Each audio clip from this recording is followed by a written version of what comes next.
నా తోటి పిల్లలు చూడు వాళ్ళు ఎలా ఆడుకుంటున్నారో, కానీ నా పరిస్థితి ఏంటి, ఏ విధంగా ఉంది అని దేవుడిని నిందించేవాడిని. ఇలా చాలా రాత్రులు, నిద్రలేని రాత్రులు చాలా గడిపాను అనమాట. డైరెక్ట్గా నాతో ముఖముఖగా కనిపించేవి అపవాది. ఈ అనుభవం ఎంతమందికి ఉంటుందో నాకైతే తెలియదు, కానీ అంటే ఒక సుత్తిచ్చుకొని మన తలపైన కొడితే ఎలా ఉంటుందో నాకు ఆ విధంగా ఎవరో వచ్చి తలపైన కొట్టేస్తున్నట్టు. మంచం మీద వేసిన తర్వాత కూడా ఇంకొకసారిగా నేను ఊపిరి తీసుకోవడం ఆపేశాను. ఇంకా మా అమ్మ వాళ్ళు అందరూ చనిపోయాడని మా అమ్మ ఒక పక్కన ఏడ్చేస్తుంది. ఎక్కువగా నడవలేకపోయేవాడిని, లేదా ఎక్కువగా మాట్లాడలేకపోయేవాడిని, ఎక్కువగా కూర్చోలేకపోయేవాడిని. దాదాపు 8 సంవత్సరాలు నేను ఎక్కువ సమయం మంచం మీదే గడిపానని చెప్పవచ్చు. నా యొక్క జీవితం ఇంటికి మాత్రమే పరిమితం అయింది. అపవాది వచ్చి మా మంచం చుట్టూరే తిరుగుతుంది. నాకు నలబలి కావాలి, బలి కావాలని తిరుగుతుంది. నాకు తెలియకుండా మా నాన్నగారు మాంత్రికుని ఇంటికి తీసుకొచ్చారు. నన్నేమో బయటికి వెళ్ళమన్నారు. ఎప్పుడైతే నేను మళ్ళీ భాషలతో మాట్లాడడం మొదలు పెట్టానో అదే మంచం పోగడం ఆగిపోయింది. మా అన్నయ్య కూడా మామూలు అయిపోయాడు. నీ శతమైతే తీసుకెళ్ళిపో, నా కొడుకుని నీ దగ్గరికి తీసుకెళ్ళిపో అని మా అమ్మే ప్రార్థన చేసేంత స్థితికి నా యొక్క అనారోగ్య పరిస్థితి దిగజారిపోయింది అనమాట.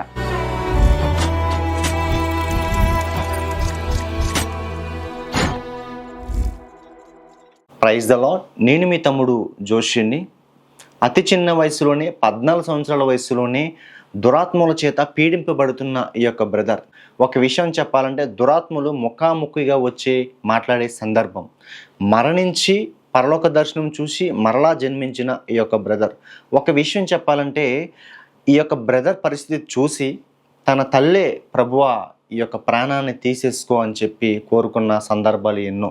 ఇప్పుడు పరిశుద్ధాత్మ చేత అభిషేకించబడి భాషలు మాట్లాడే వరం కలిగి ఇప్పుడు సేవకి సమర్పించుకున్న ఈ యొక్క బ్రదర్ సాక్ష్యం మొదటి నుంచి చివరి వరకు చూడండి.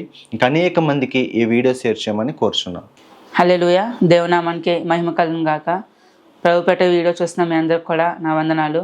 అలాగే ఈ యొక్క సమయంలో యొక్క సాక్ష్యం రికార్డ్ చేస్తున్న బ్రదర్ జోషి గారు కూడా ప్రభు పెట్టిన వందనాలు తెలియజేసుకుంటున్నాను. వందనాలు బ్రదర్. దేవుడు ఇంత గొప్ప అవకాశాన్ని నాకు ఇచ్చాడు. మీ ద్వారా నా యొక్క సాక్ష్యం ఈ విధంగా రికార్డ్ చేయబడడం చాలా సంతోషంగా ఉంది. నా పేరు మండల చక్రవర్తి. మా అమ్మగారి పేరు మండల మంగతాయారు, మా నాన్న మండల మంగరాజు. వారిద్దరికి మేమిద్దరు సంతానము. మా అన్నయ్య మండల పూర్ణమధు, నేను. నా పేరు మండల చక్రవర్తి. మాది ఏలూరు మండలము, శ్రీపరు గ్రామము. మరి ఈ విధంగా నేను ఈ గ్రామంలో నివసిస్తూ ఉండగా నా చిన్నతనం నుండి కూడా నేను దేవుని సన్నిధికి వెళ్తూ ఉండేవాడిని. మా అమ్మగారి ద్వారా మా అమ్మ దేవుడిని తెలుసుకుంది. ఆ విధంగా నేను నా చిన్నప్పటి నుండి అమ్మతో పాటు దేవుని సన్నిధికి వెళ్తూ ఉండేవాడిని. ఇటు దేవుని సన్నిధికి వెళ్తూ ఉండేవాడిని, అలాగే ఇటు గుళ్ళకు కూడా తిరుగుతూ ఉండేవాడిని. అప్పుడు నా చిన్నతనంలో దాదాపు నా 6th క్లాస్ వరకు నేను అట్లా గుడికి వెళ్తూ ఉండేవాడిని, ఇటు దేవుని సన్నిధికి వెళ్తూ ఉండేవాడిని. కానీ ఏంటంటే ఎక్కువగా ప్రార్థనలో చాలా ఆసక్తిగా పాల్గొనేవాడిని. ఆ ఆసక్తే మరలా నేను దేవుని సన్నిధికి కొంతకాలం దూరం అయినప్పటికీ కూడా మరలా నా 7th క్లాస్ నుంచి మా అమ్మ నేను దేవుని సన్నిధికి వెళ్ళడం ప్రారంభించాం. వెళ్ళిన తర్వాత ఆ రోజు పాస్టర్ గారు పరిశుద్ధాత్మని గురించి చెబుతూ ఉన్నారు తన ప్రసంగంలో. ఈ విధంగా నేను పాస్టర్ గారి యొక్క ప్రసంగాన్ని చెబుతూ ఉండగా నేను చాలా ఆకర్షితునయ్యాను ఆ యొక్క ప్రసంగానికి. ఆ తర్వాత ఆ రోజు నేను కూడా పరిశుద్ధాత్మ ద్వారా తాకబడ్డాను. అప్పుడు మీ వయసు ఎంత బ్రదర్? అప్పుడు నా వయసు 7th క్లాస్ చదువుతున్నాను. నా ఏజ్ 14. అంటే ఆ యొక్క ఫీల్, పరిశుద్ధాత్మ ప్రజెన్స్ నేను అనుభవించాను. అప్పటి వరకు నేను బాప్తిసం గట్ట పొందలేదు, కానీ నా హృదయంలో ఏదో తెలియని భారం. అదే ఆ విధంగానే నా యొక్క పాపములన్నీ ఒక డిస్ప్లేలో ఏ విధంగా అయితే చూపిస్తాడో ఆ రోజు ఆ విధంగా పరిశుద్ధాత్మ నా పాపాలన్నిటిని కూడా డిస్ప్లే చేస్తున్నాడు. ఆ విధంగా నేను ఆ యొక్క అనుభవంలో మునిగిపోతూ అలా ఉండగా ఒక స్వరం నేను వినడం ప్రారంభించాను. కానీ ఆ స్వరం ఏంటంటే, నువ్వు బాప్తిసం తీసుకో అన్న స్వరాన్ని నేను వింటున్నాను. అయితే ఏంటి స్వరం పదే పదే నా చెవుల్లో మారుమోగుతుంది అనమాట. ఇంటికి వచ్చాను. ఇంటికి వచ్చినా సరే ఆ స్వరం నన్ను విడిచిపెట్టట్లేదు. పదే పదే ఆ స్వరం నన్ను నా యొక్క చెవుల్లో మారుమోగిపోతుంది. నువ్వు బాప్తిసం తీసుకోవాలి అని. సరే, నా తల్లిదండ్రులను అడగడం జరిగింది. వాళ్ళు కూడా సరే తీసుకోమని చెప్పారు. ఆ తర్వాత నేను నా యొక్క చిన్న వయసులో, అంటే నా 7th క్లాస్ చదువుతున్న సమయంలో అప్పుడు నేను బాప్తిసం తీసుకున్నాను. బాప్తిసం తీసుకున్న తర్వాత దేవుని దయవల్ల అన్ని విషయాల్లో 1 సంవత్సరం పాటు అన్ని విషయాలు నేను బాగానే ఉన్నాను. ఇటు ఆరోగ్యపరంగా బాగానే ఉన్నాను, ఇటు స్కూల్కి వెళ్తున్నాను, ఇటు ఆత్మీయంగా కూడా నేను ఎదుగుతున్నాను. అంటే ఇటు చర్చికి వెళ్ళడం, లేదా మీటింగ్స్కి వెళ్ళడం, ఈ విధంగా నేను ప్రార్థనలో పాల్గొనడం, అన్ని విషయాల్లో ఎదుగుతూ ఉండగా సడన్గా 1 సంవత్సరం తర్వాత, అంటే నేను 8th క్లాస్ చదువుతున్నాను. ఆ సమయంలో అనేకమైన శోధనలు లేదా అనేకమైన అనారోగ్య సమస్యలు నా జీవితంలోకి రావడం ప్రారంభించాయి. అంటే సడన్గా విపరీతమైన తలపోటు, ఇంకా ఏం చేయాలో అర్థం కాని పరిస్థితి. ఏలూరులో ఉన్న హాస్పిటల్స్కి అన్నీ తిరిగాము.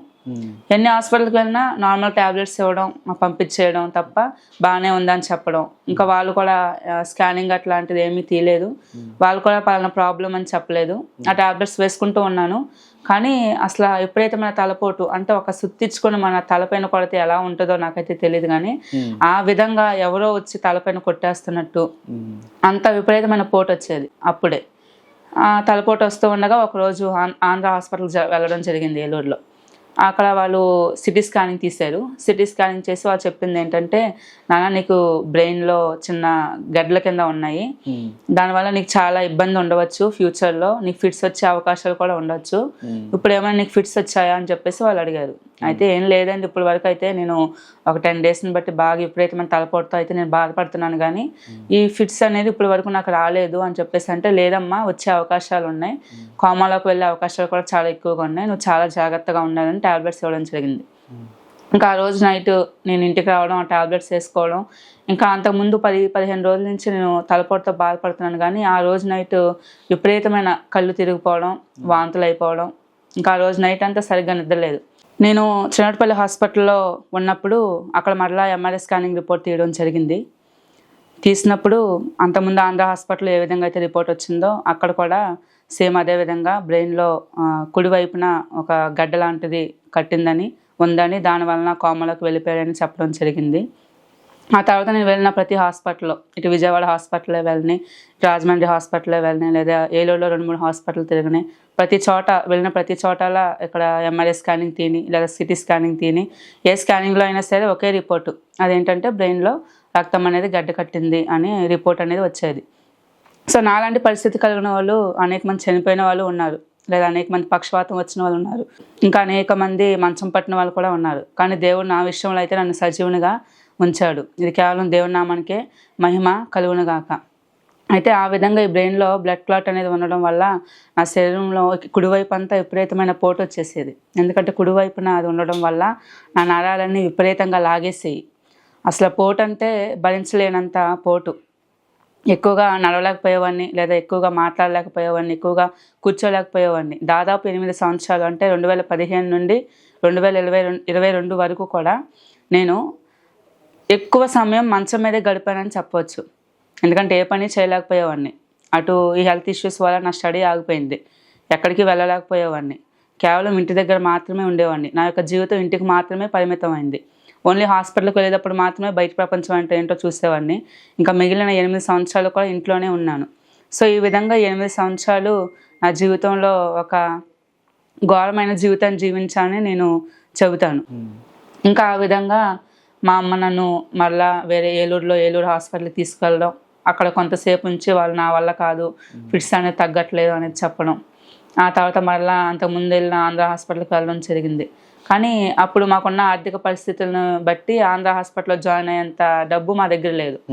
వాళ్ళు ఏమన్నారంటే ఒక 3 రోజులు అయినా, ఎన్ని రోజులు ఉంచాలో తెలియదు, ఐసీయూలో పెట్టాలి, కానీ ఐసీయూలో రోజుకొచ్చి ఎంత అవుతుంది, అంత మీరు తట్టుకోగలుగుతారా అని మమ్మల్ని అడిగారు. ఇంకా ఆ సందర్భంలో మా అమ్మ అంత డబ్బును ఎక్కడి నుంచి తీసుకొని రావాలో తెలియక, ఇంకా అదే సమయంలో చిన్నపల్లిలో పెన్నమనేని సిద్ధార్థ మెడికల్ కాలేజ్ ఉంది, అక్కడ మా అమ్మమ్మ మా తాతయ్యలో క్యాంటీన్లో వర్క్ చేస్తున్నారు. ఇంకా సరే ఎలాగో అమ్మమ్మ తాతయ్య అక్కడ పనిచేస్తున్నారు కదా, అక్కడ డాక్టర్స్ కూడా వాళ్ళకి తెలిసిన వాళ్ళు ఉన్నారని నన్ను మా అమ్మ అక్కడికి తీసుకువెళ్ళడం జరిగింది. ఇంకా వాళ్ళు కూడా జాయిన్ చేసుకున్నారు, కానీ ట్రీట్మెంట్ అంతా జరుగుతుంది. కానీ నేను ఒక 4-5 రోజుల వరకు కోమలోనే ఉన్నాను. ఇంకా నాకేమీ తెలియదు అనమాట, స్పృహలో అనేది నేను లేను. ఇంకా ఆ విధంగా ట్రీట్మెంట్ జరుగుతుండగా ఆ యొక్క హాస్పిటల్లోనే నాకు శోధన స్టార్ట్ అయింది, ప్రారంభం అనమాట. ఇంకా ఏదో తెలియని ఒక చీకటి శక్తులు నా దగ్గరికి రావడం, ఇలా నేను అనుభవిస్తున్నాను హాస్పిటల్లో ఉండగానే. అది మీకు క్లియర్గా తెలుస్తుంది. నేను కోమాలో ఉన్నప్పటికీ కూడా ఆ యొక్క విజన్ అనేది నాకు పూర్తిగా తెలుస్తుంది. ఒక రోజు ఏం జరిగిందంటే, ఇంకా 5 రోజులు నేను కోమాలో ఉన్నాను. ఇంకా ఆ రోజు నైట్ డాక్టర్లు రావడం జరిగింది. అమ్మ మీ అబ్బాయి రేపు కనుక కోమా నుంచి బయటకు వస్తే ఇంకా బ్రతికినట్టే, లేదంటే మా హాస్పిటల్లో మేము ఉంచుకోము, మీరు వేరే హాస్పిటల్కి తీసుకెళ్తే అక్కడ తీసుకెళ్ళిపోండి అని ఆ డాక్టర్స్ చెప్పడం జరిగింది. ఇంకా ఆ రోజు నైట్ నా జీవితంలో దేవుడు ఒక అద్భుతం చేస్తాడనే చెప్పాలి. అయితే డాక్టర్స్ అలా చెప్పారు, వెళ్ళిపోయారు. ఆ తర్వాత ఇంకా మా అమ్మ మా అమ్మమ్మ వీళ్ళిద్దరూ నా బెడ్ దగ్గర మోకాలు వేసి ప్రార్థన చేయడం ప్రారంభించారంట. యేసుక్రీస్తు ప్రభుని నమ్మినాకే ఈ శోధనలు వచ్చినాయి అని చెప్పి ఎప్పుడు మీ మనసులో తలంచలేదా బ్రదర్? అనిపించింది. కానీ బాప్తిసం తీసుకున్న పోయినా మన జీవితంలో అనారోగ్య సమస్యలు అనేవి రాకుండా ఉంటాయా? ఉండవు. బాప్తిసం తీసుకున్న తర్వాతనే కాదు, ఈ లోకంలో అనేక మందికి రోగాలు అనేవి రావట్లేదా? వస్తున్నాయి. బాప్తిసం తీసుకున్నామా తీసుకోలేదా అనేది పక్కన పెడితే అనారోగ్యం అనేది ఒక మనిషికి రావడం సహజం. ఆ విధంగానే నాకు కూడా వచ్చాయి. కానీ నేను ఒక రకంగా చెప్పాలంటే, నేను దేవుడిని నమ్ముకోవడం వల్ల దేవుడు నన్ను ఈ శోధల నుండి తప్పించాడు, లేదా ఆ మరణకరమైన పరిస్థితుల నుండి తప్పించాడని నేను చెప్పగలుగుతాను.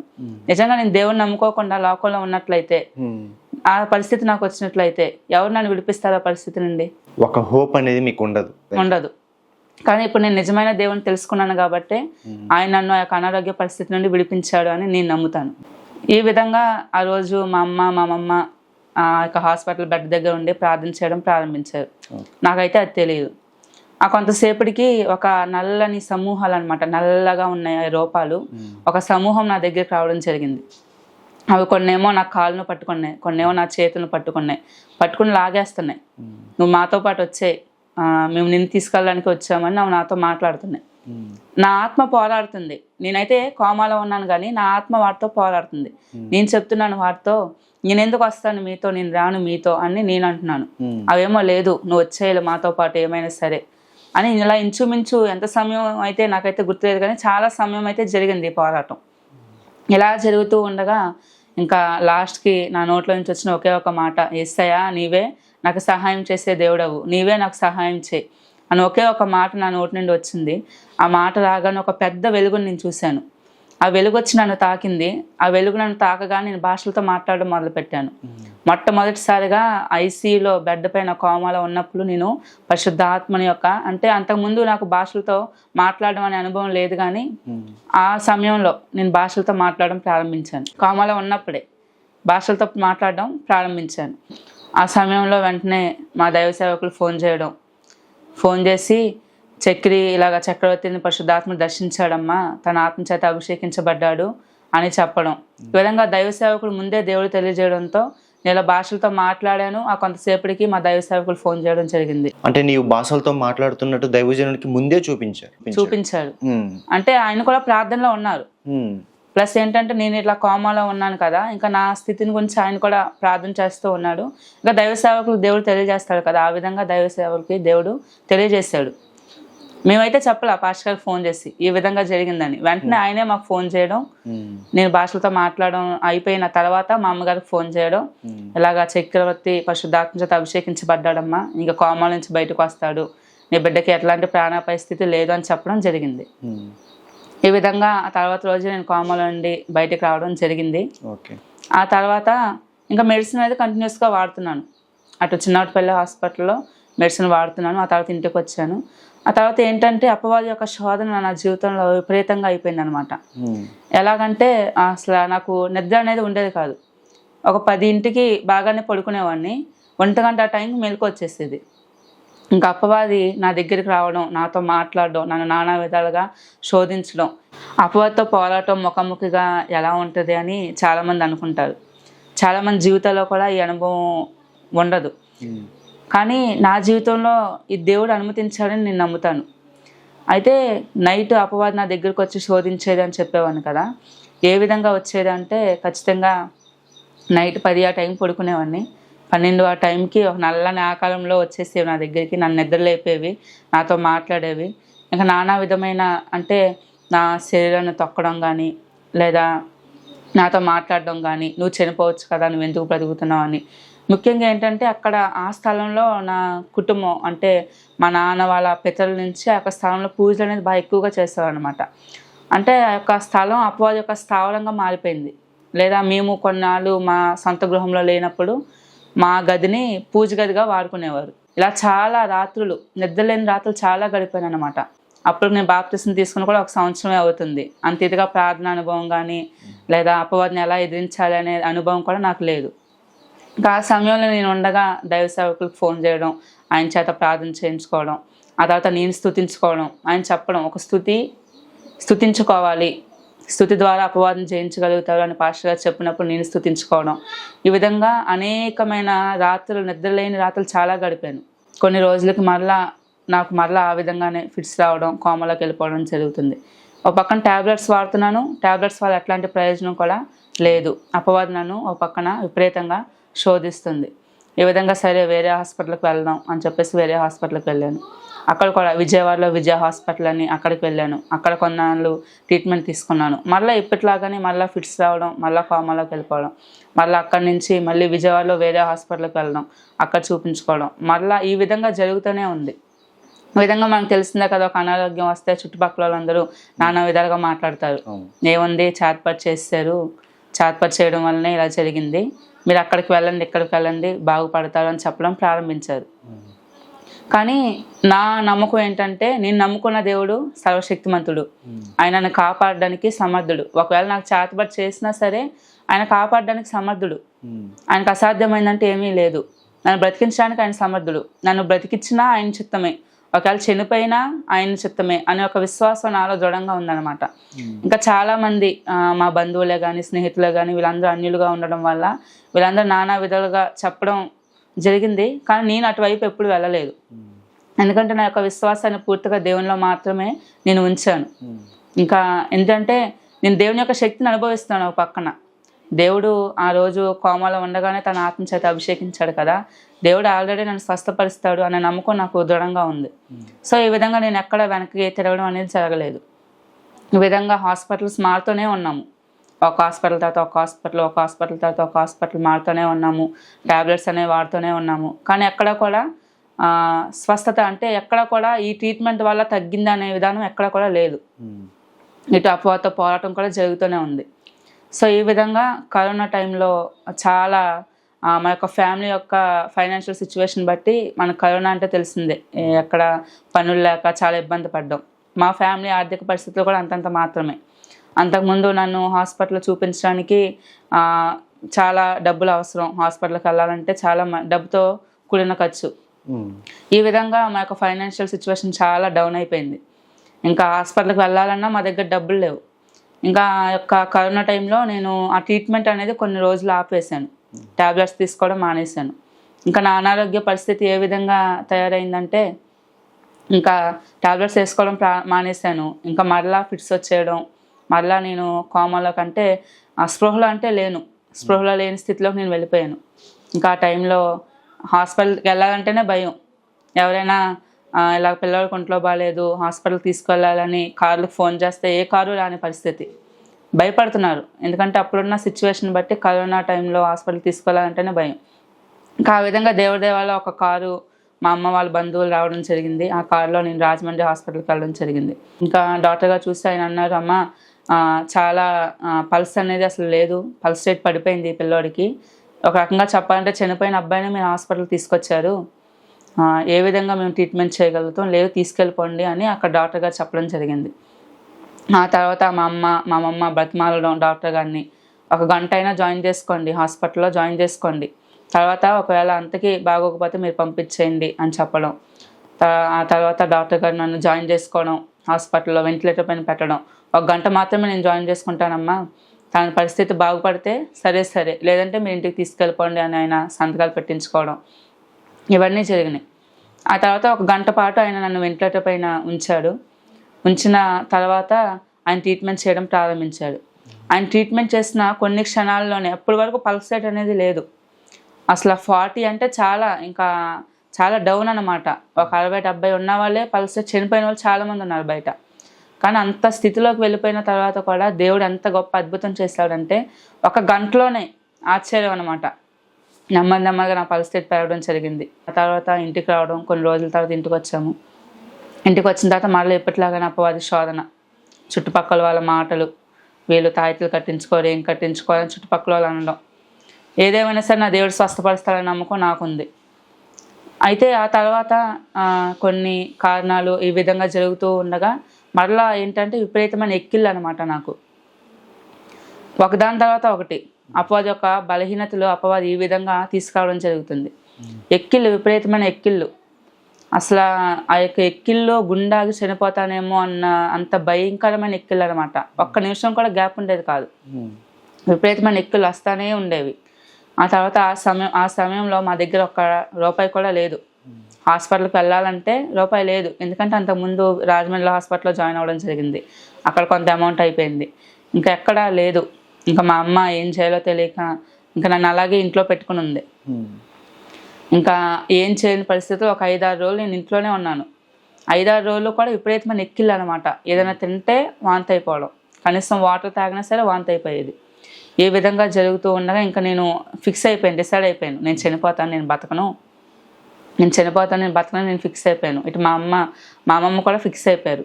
ఇంకా మా అమ్మ తల్లి హృదయం ఎంత బాధపడిద్ది కదా. ఇంకా తను ఏ స్థితిలోకి వచ్చిందంటే, తండ్రి నా కొడుకు పడే బాధని నేను చూడలేకపోతున్నాను, నీ చిత్తమైతే తీసుకెళ్ళిపో, నా కొడుకుని నీ దగ్గరికి తీసుకెళ్ళిపో అని మా అమ్మే ప్రార్థన చేసేంత స్థితికి నా యొక్క అనారోగ్య పరిస్థితి దిగజారిపోయింది అనమాట. ఏ విధంగా వెళ్తూ ఉండగా ఇంకా నేను కూడా ఒకే ఒక ప్రార్థన, ఎస్ఐ ఇంకా నేను భరించలేను ఈ శోధన, యొక్క శ్రమ లేదా ఈ శారీరక బలహీనత నేను భరించలేను. గడిచిన సంవత్సరాల నుండి నేను బాధపడుతూనే ఉన్నాను. ఈ నరాల బలహీనత చేత కానీ లేదా ఈ ఫిట్స్ చేత కానీ తిరగని హాస్పిటల్ అంటూ లేదు. అనేకమైన హాస్పిటల్స్ తిరుగుతూ ఉన్నాను. మరలా ఈ పరిస్థితి నేను భరించలేను ప్రభువా, నన్ను నీ సన్నిధికి తీసుకెళ్ళిపో అన్న స్థితికి నేను కూడా వెళ్ళిపోయాను. ఇంకా ఆ తర్వాత అద్భుతంగా చర్చికి వచ్చే ఒక సహోదరి మా ఇంటికి రావడం, వాళ్ళు మా కాల్ ఇచ్చి పంపిస్తాను హాస్పిటల్కి, మీరు హాస్పిటల్లో చూపించుకోండి, డబ్బులు లేకపోతే మేము ఇస్తాము, తీసుకువెళ్ళండి అని. ఆవిడ అంటే దేవుడు యొక్క చిత్తం ఏ విధంగా నా జీవితంలో నెరవేర్చిందంటే, దేవుడు అద్భుతంగా ఆవిడకి తెలియదు, ఎవరో చెప్పడం విన్నదంట. ఆవిడ చక్కెర ఒంట్లో బాగాలేదని ఆవిడ ఎవరో చెప్పడం వినడం ద్వారా మా ఇంటికి వచ్చి ఆవిడ నన్ను హాస్పిటల్ పంపించడం తర్వాత జరిగింది. ఈ విధంగా దేవుడు ఆ సహోదరి ద్వారా సహాయం చేసి నేను హాస్పిటల్కి వెళ్ళడానికి మార్గం తెచ్చాడు. అంతకుముందు రోజు అనుభవం ఏంటంటే, ఇలా విపరీతమైన ఎక్కిళ్ళు వస్తున్నాయి. దైవ సేవకులకు ఫోన్ చేసి ఇలా ఎక్కిళ్ళు వస్తున్నాయి విపరీతంగా అంటే ఆయన ప్రార్థన చేసి ఒక గ్లాస్ ఆఫ్ వాటర్ తీసుకొని నీ చేతిలో ఉంచుకోమని చెప్పారు. నేను ఆ గ్లాస్ ఆఫ్ వాటర్ని యొక్క మంచినీరు గ్లాస్ని పట్టుకొని నా చేతిలో ఉంచుకొని పాస్టర్ గారు ప్రార్థన చేశారు ఫోన్లో. ఆ వాటర్ తాగాను, ఎక్కిళ్ళు ఆగిపోయినాయి ఆ నైట్. అసలు ఎంత గొప్ప అద్భుతం అంటే అప్పుడు అర్థమైంది నాకు, ఇది అపవాది యొక్క శోధనే, అనారోగ్యం అయితే కాదు. నిజంగా పాస్టర్ గారు ఫోన్ చేయడం ఏంటి, ఎక్కిళ్ళు ఆగిపోవడం ఏంటి అంటే అపవాది ఇన్ని రకాలుగా నా యొక్క బలహీనత నా యొక్క శరీరంలోకి తీసుకొస్తుంది అనమాట అని నాకు అర్థమైంది. దేవుడు కూడా నాకు చూపిస్తున్నాడు. ఎందుకంటే నాకు అర్థమవుతుంది, నా చుట్టుపక్కల ఉన్న పరిస్థితులు, అపవాదితో నా పోరాటం నాకు అర్థమవుతుంది. ఎందుకంటే డైరెక్ట్గా నాతో ముఖముఖగా కనిపించేవి అపవాది. ఈ అనుభవం ఎంతమందికి ఉంటుందో నాకైతే తెలియదు, కానీ నా జీవితంలో దేవుడు ఈ అనుభవాన్ని ఇచ్చాడు. ముఖముఖగా మాట్లాడడం ఏంటి, కనపడడం ఏంటి, అసలు చాలా విచిత్రమైన అనుభవం అనమాట. ఈ విధంగా నా పరిస్థితులు నాకు అర్థమవుతున్నాయి. అపవాది ఈ విధంగా నన్ను తన యొక్క చేతుల్లో పట్టుకుని ఒక కీలుబొమ్మలాగా వాడుకుంటుంది, అనేకమైన బలహీనతల ద్వారా నా యొక్క శరీరంలోకి దాడి చేస్తుంది అన్న అనుభవం అయితే నాకు తెలుస్తుంది. ఈ విధంగా ఆ తర్వాత రోజు హాస్పిటల్కి వెళ్ళడం ఇదంతా జరిగింది. ఇలా హాస్పిటల్ నుండి ఇంటికి వచ్చాము. ఆ తర్వాత కడుపులో నొప్పి, విపరీతమైన కడుపులో నొప్పి, అంటే వెంటనే అసలు గ్యాప్ అనేది లేదు. మళ్ళీ కడుపులో నొప్పికి మళ్ళీ ఏలూరు వెళ్ళడం లేదా వేరే హాస్పిటల్కి వెళ్ళడం, మళ్ళీ తిరగడం, మళ్ళీ చూపించుకోవడం, మళ్ళీ స్కానింగ్లు తీసుకోవడం, ఇలాగ వెంటనే అపవాది అనేకమైన శోధనలు, అనేకమైన బలహీనత నా జీవితంలోకి తీసుకొచ్చింది. ఈ విధంగా జరుగుతూ ఉండగా దేవుని పైన నా యొక్క విశ్వాసాన్ని ఏమాత్రం కూడా కోల్పోలేదు. దేవుని నిందించాను, ప్రభువా ఎందుకు నాకు ఈ శోధన తీసుకొస్తున్నావు నా లైఫ్లోకి, ఇన్ని శోధనలు అవసరమా, నా తోటి పిల్లలు చూడు వాళ్ళు ఎలా ఆడుకుంటున్నారో, కానీ నా పరిస్థితి ఏంటి, ఏ విధంగా ఉంది అని దేవుడిని నిందించేవాడిని. ఎందుకు ఈ పరిస్థితి అని దేవుని ప్రశ్నించేవాడిని. కానీ దేవుడు మాత్రం నన్ను విడిచిపెట్టలేదు. ఏ పరిస్థితిలో అయినా సరే ఆయన నన్ను విడవకుండా ఆయన నడిపిస్తూనే ఉన్నాడు. ఈ విధంగా జరుగుతుంది. ఈ విధంగా కరోనా టైంలో ఇలా జరిగేసరికి మరలా చుట్టుపక్కల వాళ్ళు మరలా ప్రారంభించారు, మేము ఎన్నిసార్లు చెప్పినా మీరు వినరు, మీరు వెళ్ళి చూపించుకోండి, అక్కడికి వెళ్ళండి తాయితలు కడతాడు, ఇక్కడికి వెళ్ళండి తాయితలు కడతాడు అని చెప్పడం ప్రారంభం అయిపోయింది. మరలా ఇంకా నేను మా అమ్మ మీ ఇద్దరం అయితే చర్చికి వెళ్తున్నాం, కానీ మా ఇంట్లో మా నాన్న మా అన్నయ్య వీళ్ళిద్దరూ కూడా దేవుని యొక్క సన్నిధికి దూరంగా ఉన్నారు. అంటే ఏ గుడికి వెళ్ళేవారు కాదు, బయట ఎక్కడ మొక్కేవారు కాదు, అలాగని చర్చికి కూడా వచ్చేవారు కాదు. ఇంకా వాళ్ళకి దేవుని గురించి పూర్తిగా తెలియదు. ఇంకా మా నాన్నగారికి ఏం చేశారంటే చుట్టుపక్కల వాళ్ళు వాడైతే కట్టించుకోవాలంటున్నాడు, కనీసం నువ్వైనా ఏదో ఒక రకంగా ప్రయత్నం చేయాలి కదా, తీసుకురావాలి కదా ఎవరినైనా, వాడు రానంటున్నాడు కదా ఏ మాంత్రికుడి దగ్గరికి, నువ్వే మాంత్రికుని ఇంటికి తీసుకునిరా అని చెప్పడం ప్రారంభించారు. ఇంకా సరే, నాకు తెలియకుండా మా నాన్నగారు మాంత్రికుని ఇంటికి తీసుకొచ్చారు. నన్నేమో బయటికి వెళ్ళమన్నారు. నేను బయట కూర్చున్నాను. ఇంకా మాంత్రికుడు ఇంట్లోకి రావడం, అక్కడ పెద్ద ముగ్గేసేయడం మా ఇంట్లో జరిగింది. నేనేమో బయట ఉన్నాను, కానీ నాకు పరిశుద్ధాత్మ దేవుడు తెలియజేస్తున్నాడు, ఏదో అపవాది శక్తి పనిచేస్తుంది, నువ్వు లోపలికి వెళ్ళొద్దని దేవుడు నాకు తెలియజేస్తున్నాడు తన ఆత్మ ద్వారా. అయితే ఏంటి, ఇప్పటి వరకు బాగానే ఉన్నాను, దేవుడు ఒకసారికి ఇలా మాట్లాడుతున్నాడండి, ఎవరు వచ్చారు నా ఇంటికి అని నా మనసులో నేను అనుకుంటూ ఉండగా దేవుడు నాకు తెలియజేస్తాడు, మాంత్రికుడే వచ్చాడు మీ ఇంటికి అని పరిశుద్ధాత్మ దేవుడు నా హృదయంలో మాట్లాడుతున్నాడు. ఇంకా లోపలికి వెళ్ళొద్దని దేవుడు నాకు తెలియజేస్తున్నాడు. మా నాన్నేమో లోపలికి రా లోపలికి రా లోపలికి రా అంటున్నాడు, నేనేమో రాను రాను రాను అంటున్నాడు. అలా చాలాసేపు నా గురించి వాళ్ళు ఏదో చూడడం జరిగింది. ఇంకెంత ఏదో చూసినా నేను లోపలికి రావట్లేదని వాళ్ళే కార్యక్రమం స్టార్ట్ చేస్తారు లోపల. వాళ్ళు ఏం చేస్తారో నాకైతే తెలియదు, కానీ చివరికి ఒక శబ్దం, బడేలమని ఒక శబ్దం అయితే వచ్చింది.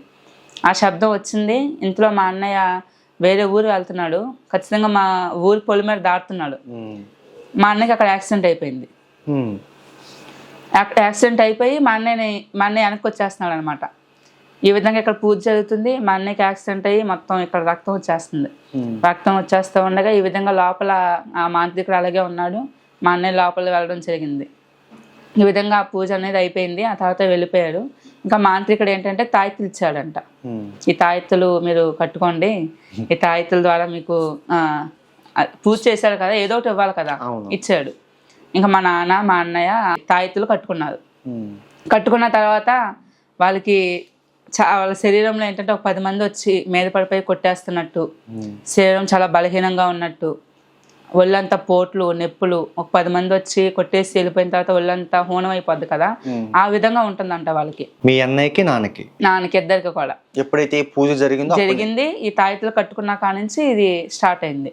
ఇంకా వాళ్ళు ఒకరికొకరు చెప్పుకోకుండా తాయెత్తులు తీసి పాడేశారు. అయితే మేము ఒక రోజు భోజనం చేయడానికని కూర్చున్నాము.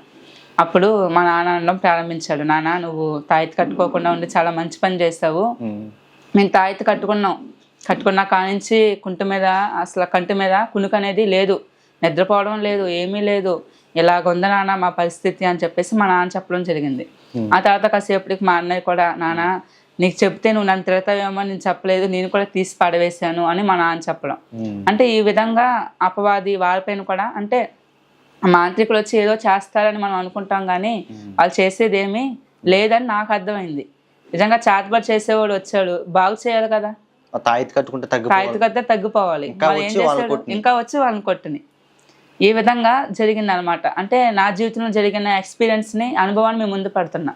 అయినా అపవాది ఒక పోరాటం, లేదా అపవాది నా కుటుంబం పైన, నా పైన దాడి చేయడం ప్రారంభించింది. ఒకరోజు నైటు 12-1 గంట టైం అవుతుంది. ఆ టైంలో మా అన్నయ్యకి విపరీతంగా వణుకుపోతున్నాడు అనమాట. అంటే అపవాది తన పైన దాడి చేస్తుంది. వెంటనే మా దైవ సేవకులకు ఫోన్ చేయడం ప్రారంభించాను. ఫోన్ చేయగానే ఆయన ఏమన్నారంటే, నువ్వు ప్రార్థన చేయి సరిపోతుంది, నేను ప్రార్థన చేయను, నువ్వు ప్రార్థన చేస్తే అపవాది వదిలి వెళ్ళిపోతుంది అని చెప్పారు. ఫోన్ కట్టేశారు. ఇంకా సరే, నేను మా అమ్మని తీసుకుని వచ్చి మేమిద్దరం ప్రార్థన చేయడం ప్రారంభించాం. మరలా ప్రార్థన చేయడం ప్రారంభిస్తూ ఉండగా పరిశుద్ధాత్మ భాషలతో మాట్లాడడం ప్రారంభించాను. పరిశుద్ధాత్మ అభిషేకం నా పైకి రావడం, నేను భాషలతో మాట్లాడడం ప్రారంభించాను. నేను ఎప్పుడైతే భాషలతో మాట్లాడడం ప్రారంభించానో వెంటనే మా అన్నయ్యని పట్టిన యొక్క అపవాది విడిచి వెళ్ళిపోయింది. వెంటనే ఆ యొక్క వణుకు, అప్పుడు దాకా మంచం ఊగింది. ఎప్పుడైతే నేను మళ్ళీ భాషలతో మాట్లాడడం మొదలుపెట్టానో ఆ మంచం ఊగడం ఆగిపోయింది. మా అన్నయ్య కూడా మామూలు అయిపోయాడు. ఈ యొక్క అద్భుతాన్ని మా అన్నయ్య చూశాడు, లేదా మా నాన్న చూశాడు. నా జీవితంలో జరిగిన కార్యాన్ని, దేవుడు చేస్తున్న కార్యాన్ని కూడా వీళ్ళు చూస్తున్నారు. అప్పటి వరకు దేవుడు అంటే అంత నమ్మకం లేదు వీళ్ళకి. అంటే నేను ప్రార్థన చేయగా అపవాది వదిలి వెళ్ళిపోవడం, అంటే దేవుడు శక్తివంతుడు అనమాట అని వాళ్ళలో కూడా ఒక విత్తనాలు పడడం అనేది జరిగినాయి. ఇంచుమించు 8 సంవత్సరాలు ఈ విధంగా నేను బాధపడ్డాను. ఇంకా చివరిగా రాజమండ్రి హాస్పిటల్లో నాకేం చెప్పారంటే, లైఫ్ లాంగ్ నువ్వు టాబ్లెట్స్ వాడవలసిందే, ఇది బహుశా నీకు తగ్గకపోవచ్చు అని వాళ్ళు చెప్పారు. చెన్నై హాస్పిటల్కి వెళ్ళిన తర్వాత మళ్ళీ ఎంఆర్ఐ స్కానింగ్స్ అవన్నీ తీసిన తర్వాత నిజమే బ్రెయిన్లో అయితే ప్రాబ్లం ఉంది, కొన్ని సంవత్సరాల టాబ్లెట్స్ అనేది వాడాలి అనేది చెప్పారు. ప్రతిరోజు రాత్రితో సంబంధమే లేదు, పగలు కూడా, మధ్యాహ్నం కూడా ఇంకా అనేకమైన ఆలోచనలు, నువ్వు చనిపో, నీ వల్ల ప్రయోజనం ఏం లేదు కదా, నువ్వు చనిపో, అది వేసుకొని చనిపో అంటే అపవాది ఆ విధంగా నాతో మాట్లాడేది. ఉరేసుకొని చనిపో, లేదా మందు తాగి చనిపో, అది తాగి చనిపో, ఇది తాగి చనిపో, నీ వల్ల నీ కుటుంబానికి ప్రయోజనం ఏముంది, నీ వల్ల నీ కుటుంబానికి ప్రయోజనం ఏమీ లేదు కదా అని అపవాది నాతో మాట్లాడుతూ ఉండేది. కానీ నాలో ఉన్న పరిశుద్ధాత్మ దేవుడు పనిచేసేవాడు. పరిశుద్ధాత్మ దేవుడు నువ్వెందుకు చనిపోవాలి అని ఒక పక్కన అపవాది నన్ను ఈ విధంగా చనిపోమని సలహాలు ఇచ్చేది, కానీ పరిశుద్ధాత్మ దేవుడు మాత్రం నన్ను ధైర్యపరిచేవాడు. నేను దేవుని నమ్ముకున్నాను కదా, కానీ ఈయన నన్ను ఎప్పుడూ కూడా విడిచిపెట్టలేదు. నిజంగా ఈ లోకంలో నేను ఉంటే ఏమైపోదురో నాకైతే తెలియదు, కానీ నా యేసయ్య ప్రతిసారి వాక్యం ద్వారా నాతో మాట్లాడుతూనే ఉన్నాడు, నన్ను బలపరుస్తూనే ఉన్నాడు. ఈ విధంగా జరుగుతుంది. ఈ విధంగా జరుగుతూ ఉండగా మేము ఇల్లు షిఫ్ట్ అయ్యాము. ఈ పరిస్థితిని మేము ముందు పెట్టాలనుకుంటున్నాను. ఇల్లు షిఫ్ట్ అయ్యాము. ఇల్లు షిఫ్ట్ అయిపోయిన తర్వాత ఒకరోజు నైట్ ఏం జరిగిందంటే అపవాది మరలా నేను మా అన్నయ్య మా అమ్మ మా నాన్న ఒకే గదిలో పడుకున్నాం. ఆ రోజు అపవాది వచ్చింది. అపవాది వచ్చి మా మంచం చుట్టూరే తిరుగుతుంది. నాకు నరబలి కావాలి, బలి కావాలని తిరుగుతుంది. అది నేను స్పష్టంగా దాన్ని చూస్తున్నాను. అదేంటి నీకు బలి అవసరం అయితే మా దగ్గరికి ఎందుకు వచ్చావు, మేము యేసయ్య రక్తం చేత కడగబడిన వారము, మాపై నీకు ఎటువంటి అధికారం లేదు, వెళ్ళిపో ఇక్కడి నుంచి అని చెప్పేసి నేను చెప్పాను.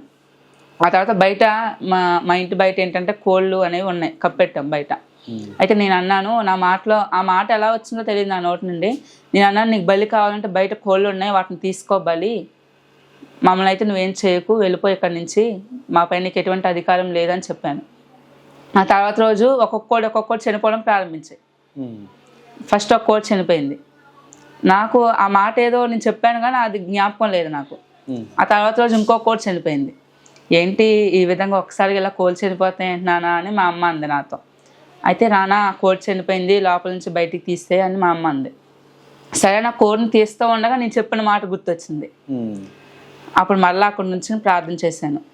ఆ తర్వాత నుంచి మళ్ళీ ఏ కోడి కూడా మా ఇంట్లో చనిపోలేదు. అంటే అపవాది ఈ విధంగా నా కుటుంబాన్ని లేదా నన్ను శోధిస్తూనే ఉంది. ఆ తర్వాత ఒకదాని తర్వాత ఒకటి అనారోగ్యాలు వచ్చాయని చెప్పాను కదా, నాకు అప్పటి వరకు ఆస్తమా అంటే ఏంటో తెలియదు.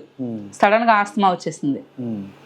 ఆ రోజు ఆన్లైన్ ప్రేయర్స్కి ఎప్పుడు మార్నింగ్ 5 o'clock లేచి ఆన్లైన్ ప్రేయర్లోకి వెళ్ళడం, ప్రతిరోజు వెళ్ళడం నాకు అలవాటు. ఆ రోజు కూడా వెళ్ళాను. ఆ తర్వాత 9-10 ఆ టైంకి నేను వాష్రూమ్కి వెళ్ళి బయటకు వచ్చాను. అప్పటి వరకు బాగానే ఉన్నాను. సడన్గా ఏమైందంటే ఊపిరి తీసుకోవడం చాలా ఇబ్బంది అయిపోయింది నాకు. ఒక్కసారిగా పడిపోయాను. ఇంకా మా అమ్మ మా నాన్న తీసుకుని వచ్చి నన్ను మంచం మీద వేశారు. మంచం మీద వేసిన తర్వాత కూడా ఇంకొకసారిగా నేను ఊపిరి తీసుకోవడం ఆపేశాను. ఇంకా మా అమ్మ వాళ్ళందరూ చనిపోయాడని మా అమ్మ ఒక పక్కన ఏడ్చేస్తూ ఉండగా వెంటనే నా జీవితంలో ఏ అనారోగ్యం వచ్చినా సరే వెంటనే పాస్టర్ గారికి ఫోన్ చేయడం అలవాటు. వెంటనే మా అమ్మ పాస్టర్ గారికి ఫోన్ చేసింది. కానీ నేను చూస్తున్నది అంటే నా ఆత్మ నాలోంచి వెళ్ళిపోయింది. నా ఆత్మ నాలోంచి బయటికి వెళ్ళిపోయింది. అయితే నేను ఎక్కడో ఒక స్థలంలోకి వెళ్ళిపోయాను. ఆ స్థలంలోకి వెళ్ళిపోతే ఒక పెద్ద ద్వారాలు ఉన్నాయి. ఆ ద్వారాలు బయట ఒక ముసలాయన కదిర్చుకొని ఉన్నాడు. నా ఆత్మ అక్కడికి వెళ్ళిపోయింది. అక్కడికి వెళ్ళిపోయిన తర్వాత ఆ ముసలాయన అదేంటి నేను ఇక్కడికి వచ్చేసాను కదా, ఈ తలుపులు ఏంటి తీయలేదు, తలుపులు ఇలా వేసేస్తున్నాయేంటి అని నేను ఆలోచించుకుంటూ ఉన్నాను. ఇంట్లో ఆ ముసలాయన అంటున్నాడు, పక్కన ఉన్న ముసలాయన, నువ్వు ఎందుకు వచ్చావు నాన్న, అప్పుడే నీ సమయం ఇంకా అవ్వలేదు కదా, ఎందుకు వచ్చావు అప్పుడే, ఇక్కడికి వెళ్ళిపో అని చెప్తున్నాడు. వెంటనే ఇక్కడ మా అమ్మ పాస్టర్ గారికి ఫోన్ చేస్తే పాస్టర్ గారు ప్రార్థన చేయడం ప్రారంభించారు. ఈ విధంగా అక్కడేమో ఆయన అంటున్నాడు, వెళ్ళిపో, నీ సమయం ఇంకా రాలేదు, వెళ్ళిపో అంటున్నాడు. ఇంక ఈ విధంగా మరలా ఇక్కడ పాస్టర్ గారు ఫోన్ చేయడం, ప్రార్థన చేయడం ఫోన్లో ప్రారంభించారు.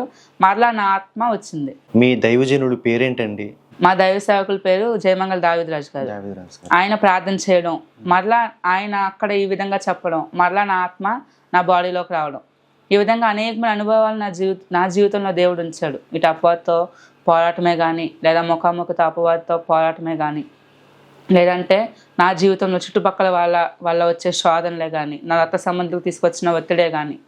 ఎందుకంటే నువ్వు బలి ఇవ్వు, ఎక్కడికైనా వెళ్ళి బలిస్తే కూడా నీకు తగ్గిపోతుందని చెప్పడం కానీ, ఈ విధంగా చాలా ఒత్తిళ్ళు వచ్చినప్పటికీ కూడా నేను దేవుణ్ణి నమ్ముకొని ఇంకా ఈ విధంగా కొనసాగించడం ప్రారంభించాను.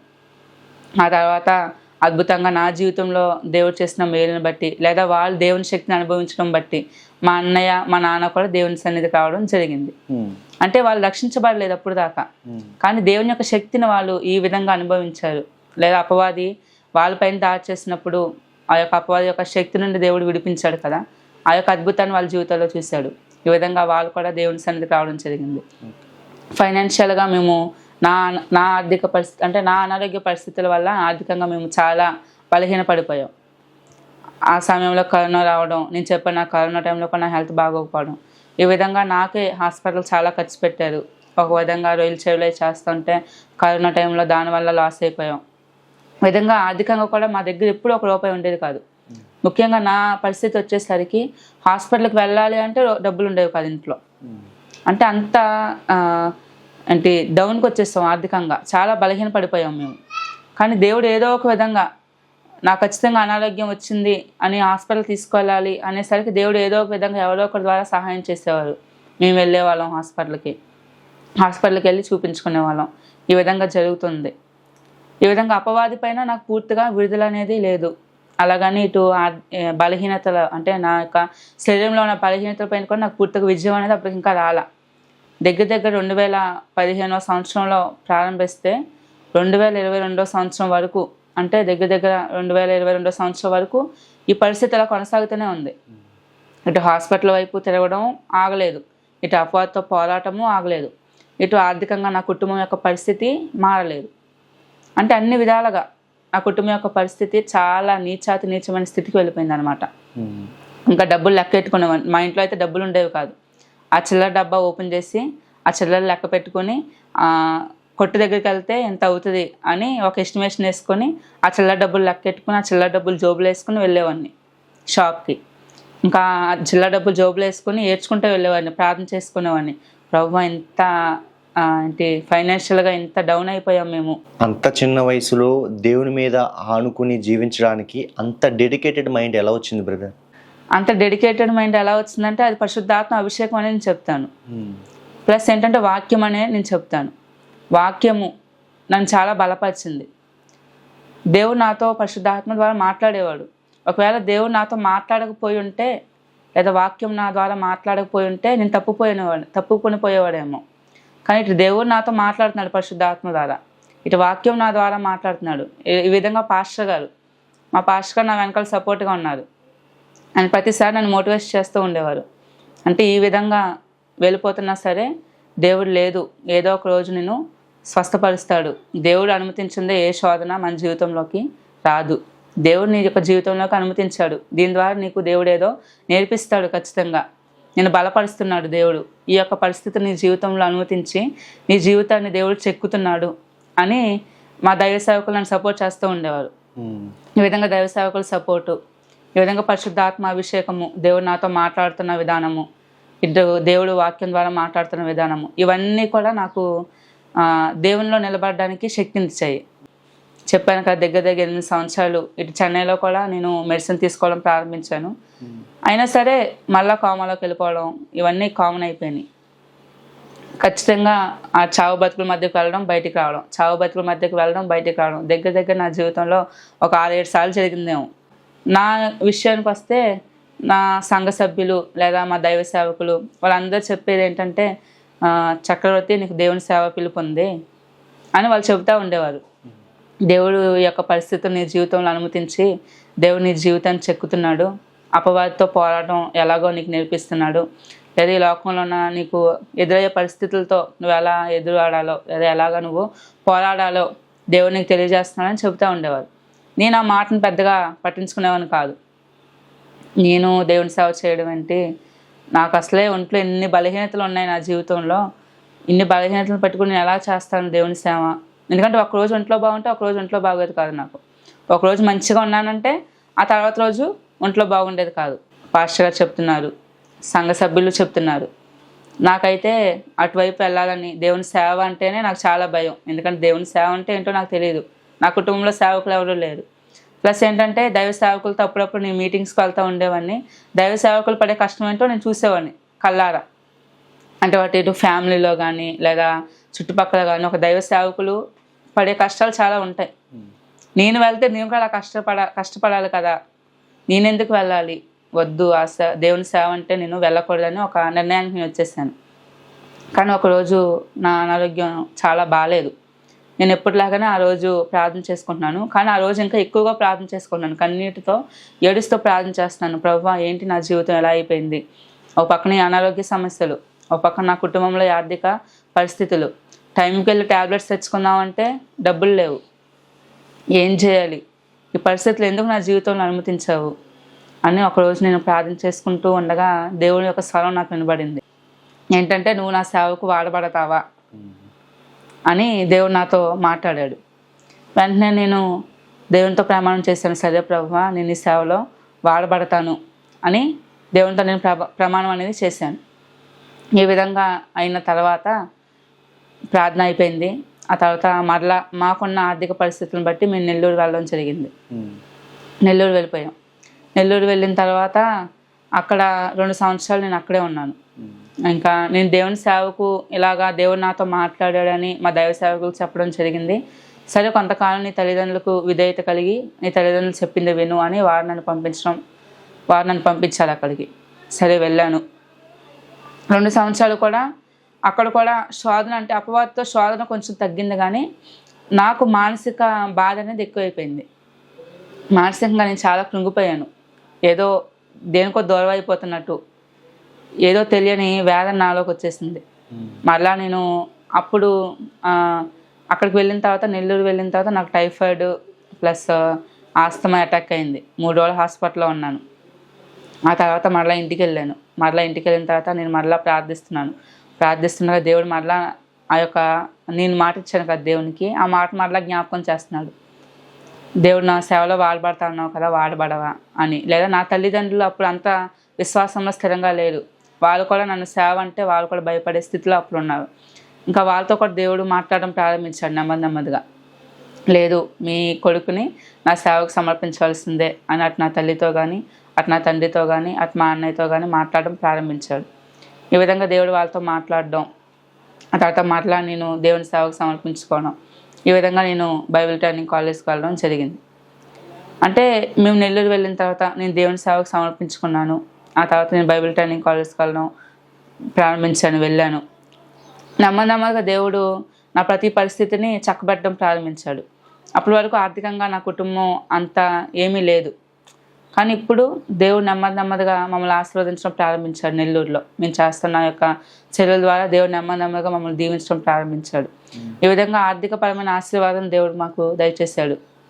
ఆ తర్వాత నా ఆరోగ్యం విషయానికి వస్తే, అప్పటి వరకు 8 సంవత్సరాలు అనేకమైన ట్యాబ్లెట్స్ అవి వాడాను, అనేకమైనవి చేశాను. కానీ ఇప్పుడైతే ఏ ట్యాబ్లెట్స్ వాడకుండానే దేవుడు నాకు సంపూర్ణమైన స్వస్థతనిచ్చాడు. అంటే అప్పటి వరకు చాలా ట్యాబ్లెట్స్ వాడాను. ఇంకా డాక్టర్ గారు కూడా కొన్ని రోజులు ట్యాబ్లెట్స్ మానేసి చూద్దామన్నారు. కొన్ని రోజులు అన్నది దగ్గర ఇప్పుడు సంవత్సరం అవుతుంది. సంవత్సరం నుంచి నేను ఎట్లాంటి ట్యాబ్లెట్స్ కూడా వాడట్లేదు. ఈ విధంగా నా కుటుంబం యొక్క ఫైనాన్షియల్గా దేవుడు ఆశీర్వదించాడు. నాకు మంచి ఆరోగ్యాన్ని ఇచ్చాడు. అలాగే నా కుటుంబం అంతా కూడా ఇప్పుడు దేవుని సన్నిధిలో ఉన్నాము. అంతకుముందు నాకు శోధన అనేది బాగా ఎక్కువగా ఉండేది. దురాత్మ నా దగ్గరికి వచ్చాయి, నాతో మాట్లాడేవి, లేదా అనేక విధమైన శోధనలు నా జీవితంలో. అప్పుడు అంత శక్తివంతంగా నేను పోరాడేవాడిని కాదు అపవాదితో. దానివల్ల నాకు పోరాటం బాగా ఎక్కువగా ఉండేది. కానీ ఇప్పుడైతే దేవుడు అన్నింటిలోనే నన్ను విడిపించాడు. ఇంట్లో ఇప్పుడు ఒంటరిగానే ఉంటున్నారు బ్రదర్ మీరు? అవును. అదే ఇంట్లో దురాత్మలు మీకు శోధించేవి, అదే ఇంట్లో ముఖాముఖిగా దురాత్మలు నీతో మాట్లాడేవి. మరి ఇప్పుడు ఒంటరిగా పడుకున్నప్పుడు ఒక ఫియర్ అనేది మీకు అనిపించలేదా? ఇప్పుడైతే ఎలాంటి భయం లేదు. ఎందుకంటే దేవుని యొక్క కాపుదల నాకు ఎప్పుడు ఉందని నేను నమ్ముతాను. అలాగని అపవాది ఒక శోధన లేదని కూడా నేను చెప్పను. అప్పుడప్పుడు అపవాది శోధన అనేది ఉంటుంది. కానీ దేవుని యొక్క నామంలో ప్రార్థించగానే ఇంకా అపవాది దేవుని ముందు నుంచునే స్థితి అపవాది నుంచోలేదు కదా. యేసయ్య నామంలో వెళ్ళిపో అంటే అది వెళ్ళిపోవాల్సిందే. ఈ విధంగా దేవుడు నాతో మాట్లాడాడు. బైబిల్ ట్రైనింగ్ కాలేజ్కి వెళ్ళాను. దేవుని యొక్క మహాకృపను బట్టి ఒక 5 నెలలు నేను కంప్లీట్ చేయడం జరిగింది. మరి ముఖ్యంగా ఏంటంటే, నాకున్న అనారోగ్య పరిస్థితులను బట్టి నేను అక్కడ 5 నెలలు ఉండగలుగుతానా లేదా అని అనుకున్నాను. కానీ దేవుడు మనం అసాధ్యము అని అనుకునే కార్యాలను ఆయన సాధ్యపరచడానికి సమర్థుడు. కాబట్టి దేవుడు అద్భుతంగా 5 నెలలు నేను బైబిల్ ట్రైనింగ్ కాలేజ్కి వెళ్ళడం, అక్కడ ట్రైనింగ్ పూర్తి చేసుకోవడం జరిగింది. ఆ తర్వాత నేను మరలా నా యొక్క సొంత గ్రామానికి రావడం జరిగింది. ఇప్పుడైతే పరిచర్యలో నేను మా యొక్క పాస్టర్ గారితో సహకారిగా ఉంటూ ఆయనతో పాటు వెళ్తున్నాను పరిచర్యలో. ఇంకా ముందు ముందు దేవుడు తన యొక్క సేవలో బహుబలంగా నన్ను వాడుకునేలాగా మీ యొక్క ప్రార్థనలో జ్ఞాపకం చేసుకోమని ప్రార్థనా సహాయం కోరుతున్నాను. దేవుడు ఈ విధంగా ప్రతి ఒక్క జీవితంలో కూడా అద్భుతాలను ఆశ్చర్య కార్యాలను చేయడానికి సమర్థుడు. కానీ విశ్వాసంతో వేచి ఉండడం అనేది క్రైస్తవుని యొక్క జీవితంలో చాలా చాలా ప్రాముఖ్యము. నా జీవితంలో కూడా స్వస్థతలు వెంటనే రాలేదు, లేదా అపవాది పైన విజయం వెంటనే రాలేదు. కానీ ఎన్ని శోధనలు వచ్చినా, ఎన్ని శ్రమలు వచ్చినా దేవుడు నాకు తోడుగా ఉన్నాడనే నమ్మకంతో నేను కృంగిపోకుండా, లేదా లోకం వైపు తిరగకుండా దేవుడే సమస్తాన్ని చూసుకుంటాడని ఆయన పైన మాత్రమే ఆధారపడ్డాను. కాబట్టి ఈరోజు మన జీవితాల్లో దేవుని పైన ఆధారపడము, ఆయన కార్యాల కొరకు ఎదురు చూడడం చాలా చాలా ప్రాముఖ్యము. దేవుని దగ్గరికి నేను వెళ్ళాను, వెంటనే ఇది అయిపోవాలి అంటే ఆ దేవుడు తన సమయంలో చేయడానికి సమర్థుడు. కాబట్టి వేచి ఉండడం చాలా చాలా ప్రాముఖ్యము. అలాగే యేసయ్యే నిజమైన దేవుడు, ఆయన తప్ప వేరొక దేవుడు లేడని ఈరోజు నేను రూఢిగా చెప్పగలుగుతాను నా జీవితం ద్వారా. ఎందుకంటే నా జీవితంలో నేను అనుభవించాను. నిజంగా యేసయ్య ఆయన ఈ లోకానికి వచ్చి మన ప్రతి పాపం కొరకు ఆయన శిలువలో బలియాగంగా మరణించి ఆయన పొందిన గాయముల చేత మనకు స్వస్థతనిస్తున్నాడు. ఆయన స్వస్థపరిచే దేవుడు. కాబట్టి ఆయన స్వస్థతలు ఇవ్వడానికి సమర్థుడు. లేదా మీ యొక్క జీవితాన్ని పాపం నుండి విడిపించడానికి, మీ జీవితం ఎలాంటి పరిస్థితుల్లో ఉన్నా యేసయ్యకు సమర్పిస్తే ఆయన మీ యొక్క స్థితిని మార్చడానికి సమర్థుడు. నా జీవితం ద్వారా నేను చెప్పాలనుకున్నది ఏంటంటే యేసయ్యే గొప్ప దేవుడు. ఆయన తప్పితే ఈ లోకంలో దేవుడు అనేవారు లేడు. ఆయన ఎలాంటి పరిస్థితుల్లోనైనా మనకు తోడుగా ఉండేవారు. దేవా, నేను ఈ స్థితిలో ఉన్నాను అని నువ్వు నీ యొక్క నోరు విప్పి ప్రార్థిస్తే చాలు, ఆయన పలికే దేవుడు. ఆయన యొక్క స్థితిని ఎలా ఉన్నా సరే మార్చగలిగే దేవుడు. కాబట్టి యేసయ్యని ఎవరైనా నమ్ముకోకపోతే ఆయనే నిజమైన దేవుడు అని నమ్ముకోండి. ఎందుకంటే ఆయన ప్రతి పాపం నుండి నిన్ను నన్ను విడిపించడానికి సమర్థుడు. అది కేవలం యేసయ్య వల్ల మాత్రమే సాధ్యమవుతుంది. యేసయ్య నామంలో మాత్రమే రక్షణ ఉన్నది. కాబట్టి నా సాక్ష్యం ఉన్న ప్రియ సహోదరి సహోదరులారా, మీ అందరికీ నేను విజ్ఞప్తి చేస్తుంది ఏమిటంటే యేసయ్యను నమ్ముకోండి. ఆయన మాత్రమే నిజమైన దేవుడు అని నా సాక్ష్యం ద్వారా అనుభవపూర్వకంగా నేను చెప్పగలుగుతాను. అలాగే ఏదైనా సమస్యలు, ఏదైనా అనారోగ్యపరమైన సమస్యలు ఉంటే దేవుడు ఖచ్చితంగా వాటిని చేయడానికి సమర్థుడు ఆయన సమయంలో. కాబట్టి అందరూ వేచి ఉండండి. తగిన కాలమందు ఆయనను అద్భుతమైన కార్యాలు, ఆశ్చర్యమైన కార్యాలు చేయడానికి సమర్థుడు. దేవుని నామానికే మహిమ కలుగును గాక. సాతాను బంధాలలో జీవాపుడంబాలలో సాతాను బంధాలలో జీవాపుడంబాలలో పడనీయక దరి చెరనీయక పడనీయక దరి చెరనీయక తన కృపలో నిరతంబు నన్ను నిల్పెను, తన కృపలో నిరతంబు నన్ను నిల్పెను. నన్నెంతగానో ప్రేమించెను, నన్నెంతగానో కరుణించెను. మరోసారి నన్నెంతగానో